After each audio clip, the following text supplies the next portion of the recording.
All right. I am in sunny fall weather here in Atlanta, Georgia. My name is Jessica Crate, and I am tuning in here with Miss J-Lo. Perez.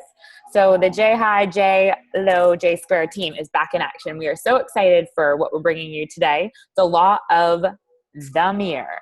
So be excited. You're invited. We're pumped. This is a really great talk today from John Maxwell's book, the 15 Invaluable Laws of Growth. So live them and reach your full potential. So that's what we're going to do here today. Thanks everyone for tuning in. We love doing these each and every week. We've only got a few weeks left. So stay tuned with us for the next 12 weeks because it's going to be incredible. So let's dive in. I'm going to share my screen here and we'll dive into our third law. Perfect. So this is from the #1 New York Times bestseller by John C. Maxwell. So a lot of the quotes are from his book. So I highly recommend that you get his book, read it, and truly live out your full potential. You can mark it up like we have and dive into this book with us. So Jessica Perez and I locked arms 5 years ago as entrepreneurs, 6 years ago as friends, and have been on this growth journey for a long time. So these are some of the events we've been in, some of our business partners, and we just love what we're learning about ourselves, and it's really here to help you guys learn more about yourself too as we dive in. So Jayla, the law of the mirror. You must see value in yourself to add value to yourself. I'm going to kick it back over to you. All right. Awesome. So, thanks for that, Jess. Man, it has been 6 years, right? That's, yeah, seems like just yesterday. And it was ironic, on Facebook where you get those little things that pop in to tell you a reminder of memories, memory of, 5 years ago, our first event in San Antonio together as business partners. Mm-hmm. So pretty awesome to know that here we are come full circle, and I'm sitting in a room with a humongous mirror behind me. And it's something that I really try to do every day, and not just look in the mirror to see if my lipstick's on right, but to truly look in deeply inside myself to see if the value that I hope to bring is the value that I'm adding to others as well. So I love this quote: personal development is the belief that you are worth the effort, time, and energy needed to develop yourself. Like yourself comes first. And that's kind of difficult for someone who, I always think of others, but if we don't develop internally, we can never truly be the leader that we want to be for other people. So this chapter really spoke to me, and I think it spoke a lot to Jess as well. So Jess, you want to hop on the next slide or add a little value to this one? Feel free. Yeah, so we're going to dive right in. And, in the book, John Maxwell asked the question, what keeps people from being successful? And a lot of times people have seeds within them and they don't allow those seeds to flourish, or they don't water them so that they can grow. So you have to feed, cultivate, water, and sow the soil within you for those seeds to blossom and grow fruit.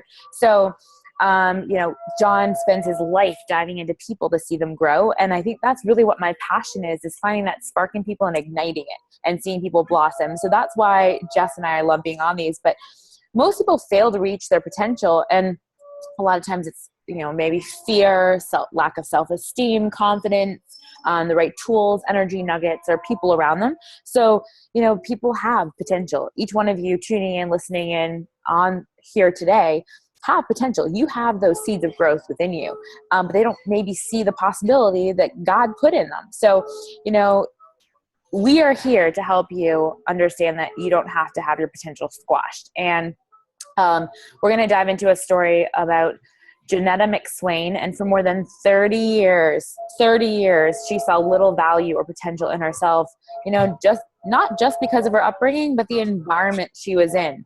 But by the time she was 5, she already had started to believe she was inferior. And those negative seeds that were planted in her at a young age carried with her up until her 30s. And JLo, what happened? She looked in the mirror when she turned 30 on her 30th birthday and looked back and said, oh my goodness, who is this person staring back at me? Mm-hmm. She come from a place of being physically, emotionally, sexually abused from the time she was a young girl all the way through, and found other paths in order to try to cope, living on the streets, being a teenage parent of 2 young children. And when she hit 30, she looked in that mirror and she was like, whoa, like, who is this staring back at me?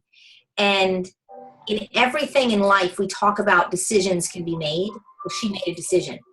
And the decision is what changed the course and direction of her life for many, many years to come, and also changed some course of her life of the kids that she was raising as well. You know, she's a parent, single mom. So that 30th birthday was her defining moment. I think each of us on watching today, and then those who are going to rewatch in our replay, think back to turning points within your own life. Where did you have to make that fork in the road and make a decision? So she made a decision to shift and change. I know Jess and I have talked about this a lot in our lives, right? And in our work life especially, you know, decisions every day that, you know, right or left, where do we go? Where do we go? Where do we go? So this was a really big turning point for someone like Janetta. Absolutely. Jess, I'm going to pass it back to you. Did you want to? I love this slide too, because I'm here in Atlanta, Georgia, and I run the Kennesaw Mountain, and Janetta decided to get out of her negative, toxic, belittling environment. And she enrolled in Kennesaw State University, got a degree, and decided that she was not going to let failure succumb her. And she decided, I'm going to get my degree. I'm going to be the first one, because I want to be able to raise my children to have a degree, to be able to better themselves, and to not be where I was as a child. So she took that self-esteem step and really just made that jump to growth. So, you know, the power of positive self-esteem. And I love this because for years I had to do some self-talk, and I do it every day. You know, we're always learning and growing. We always have to stay at the forefront because your mind is so powerful. And, you know, I talk about this as a running coach and an entrepreneur, but the power of positive self-esteem is so key. So listen to this quote by Nathaniel Branden. No factor is more important in people's psychological development and motivation than the value judgments they make about themselves. How powerful is that? You know, self-esteem is the single most significant key to a person's behavior. Because as you can see from Janetta's example, low self-esteem puts a ceiling on your potential. It caps you. And, you know, Nathaniel Branden says that, you know, people are never able to outperform their self-image. I just posted something on Instagram, you know, the law of the mirror. If you're only seeing what cap you put on yourself, how can you ever grow from that, right? You're never able to outperform your self-image. So if it's negative, you're never going to grow out of that. You know, the value you place in yourself is usually the value others place on you. And there's a really interesting point in this is the value that you're putting on yourself is what you're investing in. So if you put a low value time and effort on your potential, you're not going to be able to grow. But if you say, hey, you know, I'm going to speak positively about my environment, I'm going to surround myself with positive things, I'm going to continue to learn and grow and just relish in this amazing positive self-talk, you're going to grow. And the time and effort that you need, like, kudos to you for being on this, for listening and for tuning into the recording, because the power of positive self-talk and taking that commitment to better yourself is huge. It's key. You know, Mike, it's been awesome to have Mike on with us these 3 weeks, and hopefully you'll carry through to the end of the 15 weeks and we can watch you continue to grow and apply these things weekly and on a daily basis. And that's how you grow. JLo, anything you wanted to add to this one?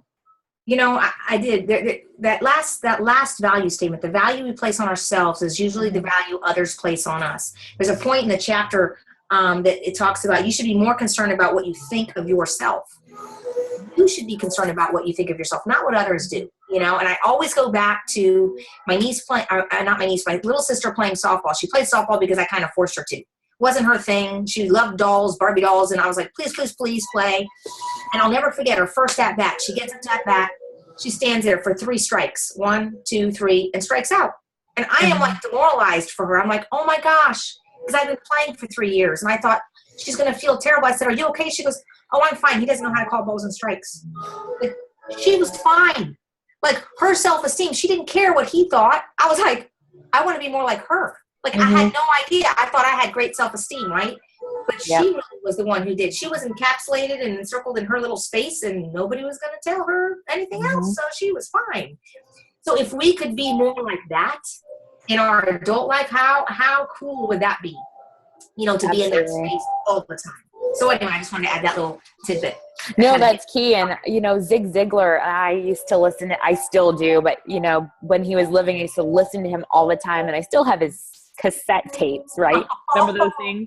But Zig Ziglar says it is impossible to consistently behave in a manner inconsistent with how we see ourselves. Yeah. We can do very few things in a positive way if we feel negative about ourselves. Watch when you just flip your thinking a little bit today and try this. Think, instead of, looking at somebody and saying, oh my gosh, they're probably having a bad attitude right now, look at them and say, man, this person, see something beautiful about somebody or the situation or wherever you are, and think positively, and it changes your environment drastically. So think about that compounded over time. It's profound. So steps to building your self-image.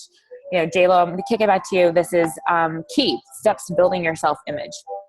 That quote that Jess pulled out of the book was pretty awesome. If you put a small value on yourself, rest assured the world would not raise the price. Think about what that means. The world is only going to know where you are as to where you value yourself. They're not going to automatically say, woo, let's raise the bar here. It's not their choice to do that. So, that first one, Jess already mentioned a little bit about self-talk, and it's guarding it. Because as much as we can have this positive little voice on this shoulder, on the left side is also the negative voice, right? And there are times when this one becomes much greater and much larger than the one on our right, the one telling us the right things to do, that you are amazing, that you are a beautiful person, that you have great stuff to give. So it's guarding that image and making sure that other negative small talk, gets smaller and smaller and smaller, and you overcome it. Jess is one of the most powerfully positive people I know, that regardless of what's going on in her world, we're going to stay in a very highly positive, almost a positively toxic environment, right? So people think of toxic as bad. I think of being positive to the point of, holy cow, like it can permeate things like toxicity, It can raise that level and erase toxic thoughts and erase the toxic stuff that we have in our space. So guarding that self-talk is really the first step in building a positive self-image. I don't know, Jess, you want to add something to that? Yeah. In the book, it pulls a quote out, and think about this and how powerful this is. By the time you're 17 years old, you've heard no, you can't. You've heard no, you can't. An average of 150,000 times. 150,000 times. You've heard yes, you can, only about 5,000. That's 30 no's for every yes. That makes for a powerful belief of I can't, right? So think about, if you start positively changing that impact on yourself, think about how powerful you can overcome that negative self-talk. So jumping into the second piece to building your self-image is stop comparing yourself to others. You've heard me say this over and over. Comparison is the killer of joy, right? Because you can't compare yourself to anyone. Your circumstances, genetics, DNA, you are 1 in 1 billion trillion. You're a miracle that you're here on this earth alive now today. So the fact that you even would compare yourself to somebody else who's completely unique and different in their own way is ridiculous, right? So, stop comparing yourself to others. Focus on your journey and look at your journey and just start to better yourself. There's usually one of two things. What happens when you compare yourself? One of two things. Usually it's either you perceive the other person to be far ahead of you and you feel discouraged, or you become proud and you put yourself as superior to them, right? So don't do that. Don't compare yourself. Focus on what today, being present in the moment. And I think becoming a yoga instructor has helped me to really stay present and grounded, saying, hey, don't put yourself as better or worse than someone. Focus on who you are today and what can you do to improve upon and grow where you're at. Mm-hmm. Absolutely. It's that waking up in the morning and saying the things like, how can I be a better, if you were, mother, father, sister, brother, right? Business partner, friend. How can I be a better any of those things today than I was yesterday? Mm-hmm. In comparison to yourself, not necessarily to anyone else. So I agree. That third one, moving beyond your limiting beliefs. Think about that. Building your self-image is just beyond the limiting beliefs that we have been told from the time we were young children, right? And that's the Janetta story, right? For all that it is. If she only believed that she was what they wanted her to believe, a play toy, a thing for them to utilize, to abuse, to do whatever to, that is all that she would have been until that moment of, I need to overcome the beliefs that had been put there. There's a quote here: when a man has put a limit on what he will do, he has put a limit on what he can do, by Charles Schwab. And I like that, it raised so many levels of really positive thoughts about life experiences. When I said, from a child, I was told you can do whatever you want, Jess. Whatever you want to be, you can be. Not everyone has those same experiences in their life. So I was very fortunate and blessed to be in that space, but how many others aren't? So this is something that I think is really true to really build that self-image and kind of slide into that in that next step of leadership. So Jess, if you wanted to add anything, sure, I'll turn Absolutely. No, you hit the nail on the head. So describe what it would be like, to how do you feel? What might it enable you to do when you start to build your self-image? What might it do for your career? What might it do for your marriage, your friendships, your relationship, your business? And write that down and then get laser focused on how you can start to grow that and move from here to here. So adding value to others. It's hard to feel bad about yourself when you're adding value to other people, when you're doing good for someone else. So you've heard it from Zig Ziglar, you can have everything you want in life if you only help others get what they want. So add value to people. Find ways to add value to others in your life. And, one of the best ways to build self-esteem is to do what's right. It gives you a strong satisfaction, and it also helps bring you up, because when you help other people, you help yourself in return. Being true to yourself and your values puts a tremendous amount of building and belief on your self-esteem. So helps you become a better person. You can actually act yourself into feeling good about yourself, so start practicing that. Find ways to add value to the people that are closest to you, and even those that aren't. The more that you add value to other people in your day-to-day life, over time, you start to feel like you've added value to yourself as well. That positive character will start to expand and trickle over into all aspects of your life, helping you grow. Absolutely. Absolutely. I love this number 4. It's something that I've been doing myself on a personal level is, for instance, aligning myself with an organization like the Positive Coaching Alliance, right? When you talk about adding value, we're adding value to youth sports, youth athletics, high school athletes who are trying to figure out their way in life. What better way than to share experiences as a former athlete, coach, right, of how we can do this in a positive environment. So it's interesting, this quote, it's hard to feel bad about yourself when you're doing something good for someone else.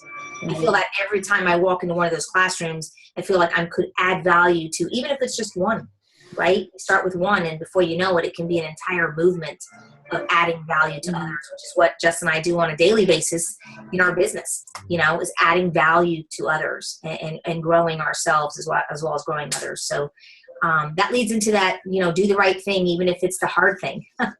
How many times do we have to make those decisions, of literally doing, when you do the right thing, it's because it gives you a sense of satisfaction. You're making the right choice. It may be a hard one, but it's a great feeling inside to know that you've made a decision that can assist others in their path of positive self-image, their growth, and things like that. So doing the right thing, even if it's the hard thing, I think is something to really aspire to on a daily basis. And that's not always easy.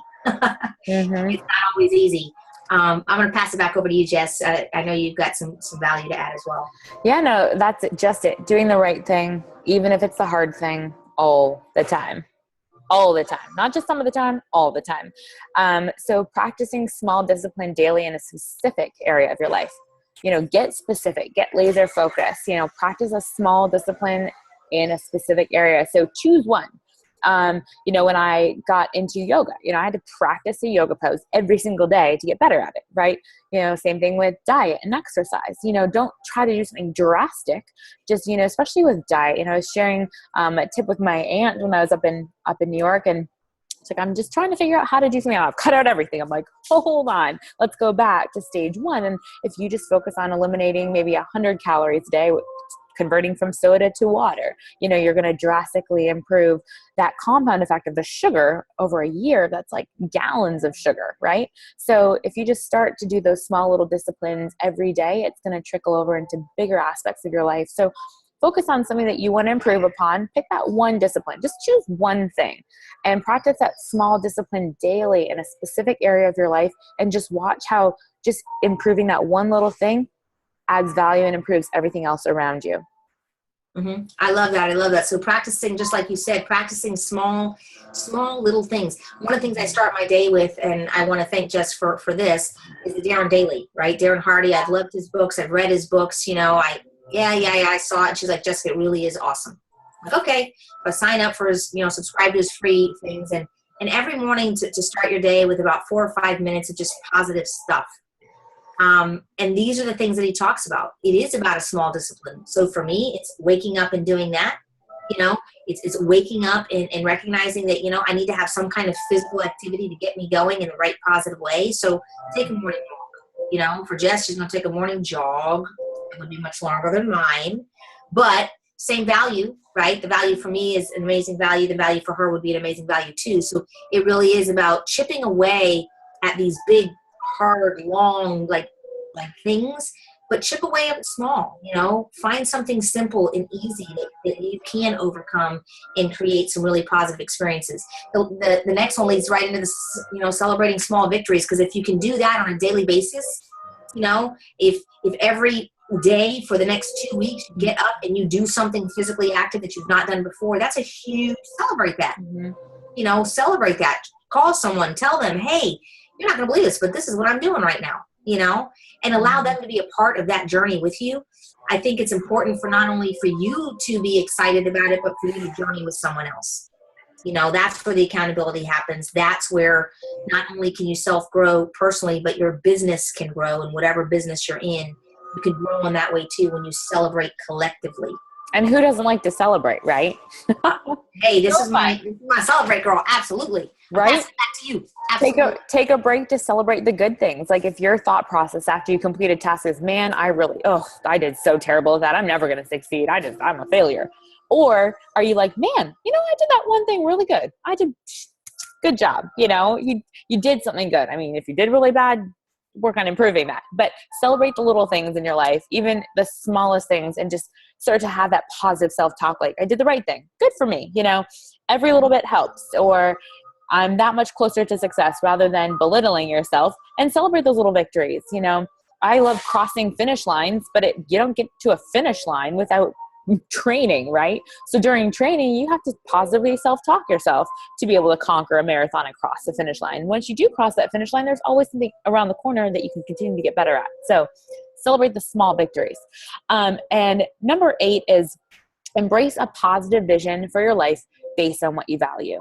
So what do you value? What are the morals, ethics, things that you value? What prompts you to see a positive vision for your life? So if you don't have a vision for your life, you're going to be apathetic. You're just going to be complacent. You're going to go through life through the motions. And who wants to go through life? We're born to live, not exist. So in every positive action, it helps you believe more in yourself. And in turn, you believe more in other people. So Jess, I know you really have surrounded yourself with this too, being real and authentic, which we'll get to our one word in a second, but embracing a positive vision for your life based on what you value has become a really core thing for you too.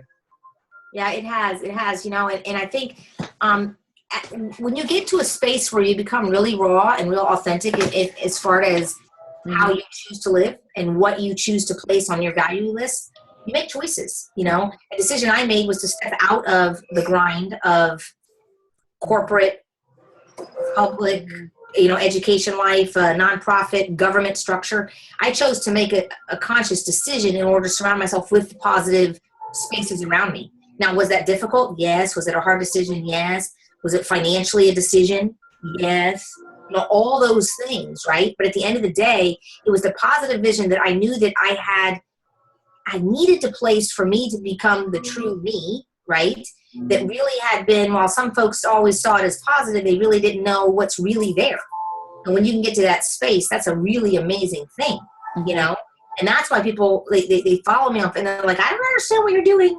I really don't get it, but it looks fun. And I'm like, you too can have that in your world, right? I can't draw it out for you. I don't know what Mike's world looks like or Jess's world. We're different people, right? But if we can embrace what is that vision that we have on our life based on who we are and what we are about, that's when the beauty of the self-image just begins to, to blossom and stuff. So thanks for passing that back over, Jess. I appreciate that. And, listening to this, practicing the one-word strategy, it's true. It's like, when you think about, if you could pick, one word to describe yourself, what would it be? And Jess and I were talking about it before, and it's funny, we created a word for me that I wasn't expecting. Because I was like, I had a couple and I had talked to some folks and I'm like, I don't know, and I had been told by others that, you're very real and you're authentic. And so Jess and I are talking, and before you know it, it becomes raw authentic. Like, I'm a raw, real, authentic person. So we made up a new word, and Jess has a new word that she made up too. And I think it's because when you can see yourself in multiple ways and it just comes from an organic space, that one word strategy is going to just, you got to own it. It's like coming up with a word that truly is you and encompasses you. So Jess, I want to pass it back to you because I'm really excited to hear how you're going to express your word, to be honest. Right? Well, J-Lo was like, yeah, you're resourceful, you're inspiring, but really how I feel about myself is, I'm very passionate about, when I get passionate about something I love, the world will know about it, right? And when I'm enthusiastic. So I'm like, I like them both. So I'm enthusiastic. And so I've created my own word. It's now a hashtag. So feel free to borrow and share. You can coin it for yourself. But what is the one word that you would use to describe yourself? And if it's negative, well, it's going to give you a good barrier to move forward from and get better from, right? But choose a word that really you want to encompass and exude onto other people. So what is that one word that you are going to practice, not only for your mind, but in terms of your everyday life? And I love enthusiastic because I love sharing my passion with others and helping other people find their passion. And enthusiasm is just, it's me. I can be a happy person in negative environments, like Jess is saying, and just being enthusiastic about life, because we're meant to live and not exist. And for me, people are like, Jess, why are you so positive? Well, not only have I found a way to activate my body to feel better and live better from a real place, but when you're feeling good, your body's in alignment, your mind becomes clear, and you can find your soul's passion. I give all the glory to God because it's his energy flowing through me. But find that one word that really encompasses who you are and run towards it. And then the last key to building your self-image, and David, it's great to have you on. David Pittman, welcome. I'm glad to have you on here. It's awesome that you've been tuning in with us for a few weeks. The last one is number 10, take responsibility for your life. Because it's just that it is your life, nobody else's. You can't blame anybody for where you're at. It's your choices. It's your positive self-talk or negative self-talk. And so really just take responsibility for your life. What are you willing to tolerate? That goes back to your values. What are your values? What are you willing to tolerate? If you allow people to disrespect you and be disrespected, that's going to carry over into a lot of things in your life. So, if you don't have a plan and a purpose, you better get one, because you'll be a part of someone else's at that fact. It's kind of like why Jess and I decided to run as entrepreneurs together and build a business together, is because we felt, if we don't create our own life plan, we're going to fall into someone else's, and they don't have much plan for you, right? So take responsibility for your life. Sit down, draw on your story, and become that person that you can, because you have the potential to own your life and rock it. So, J-Lo, I'm going to pass it back to you. Yeah, that's awesome, Jess. Something that we do within our business is we talk a lot about our story, right? Mm-hmm. And this is where we take responsibility for our story, because mine is mine and yours is yours and Mike's his and Dave's his and everyone else out there who will replay and watch this. You each have your own story, right? And when we own it and we own that story and we take responsibility for how that story developed and where it's at, we also have the ability to change our story. Absolutely. We have the ability to go through that and become, just as Jonetta did at the beginning of this dialogue, right? She changed her story. She could have been that single parent that you read about in every book that has just stayed there. It's all the ones that a lot of the ones that I dealt with in inner city Tampa, where you see these folks who say that they want change, but they choose not to. They choose not to change. So taking responsibility, just as Jess said, there's a quote here that I want to say. It's like, you matter. Your life can change and you can make a difference, no matter what kind of background you have or where you come from. It doesn't matter. What matters is what you do with it, because it's been in your background. It's what is your response to that. That's the responsibility for your life. So those are really key ingredients. I know, Jess, you're going to, I think the next slide, if I'm not mistaken, it talks about our applying to the law. Yeah. Awesome. And I love this because, choosing your one word and then applying this to your life, make a list of all of your best personal qualities. So sit down, and for me, this was a little hard at first, and then because, you can always think about something negative. We're wired to be negative, and people are always wanting to find what the negative thing is in life, right? Well, go back, make a list, write down your one word at the top, and then make a list of all your best personal qualities. I like to keep it to 10 things. Make it 20. Write down a list of all your personal qualities, the best ones. And what do you love about yourself? And if you don't know, ask somebody closest to you. Jess and I talk to each other all the time. Hey, what do you think are my weaknesses? I mean, those are easy for us to say about ourselves. But when you're talking to your friend, you're like, I don't really think you have any weaknesses, but let me help you. But talk about the positive things. Ask the 5 people that are closest to you. And this will really help you find your 5. What are the best personal qualities that you have and exude? Make a list yourself and then go ask some other people what they think. And if yours matches what other people are thinking and seeing, boom, you're on the right path. But if it doesn't match, then you need to get laser focused on exuding really what you want to have come across. Mm-hmm. Yeah, I agree with you totally there. And that leads right into that second one is, are you aware of how you talk to yourself? It's that self-talk, right? Yeah. Keep track. Is the person on the left, Mike is smiling, I know what he's talking about, is the person on the left larger than the person on the right? And the person on the right is our positive self-talk. The person on the left is our negative self-talk, okay? So which one is going to win today? And in my world, I never want my left to win. Does it? Sure. Because we're all human, right? Mm-hmm. But if we recognize, the first part is just recognizing, it's that law of awareness, right? That we recognize we have a negative self-talk. And then now we're looking in the mirror saying, okay, we recognize, we acknowledge, and now is our moment of truth. Let's make a decision, right? To keep track and keep that one on a positive place, and the other one, we're just going to squash them, Mm-hmm.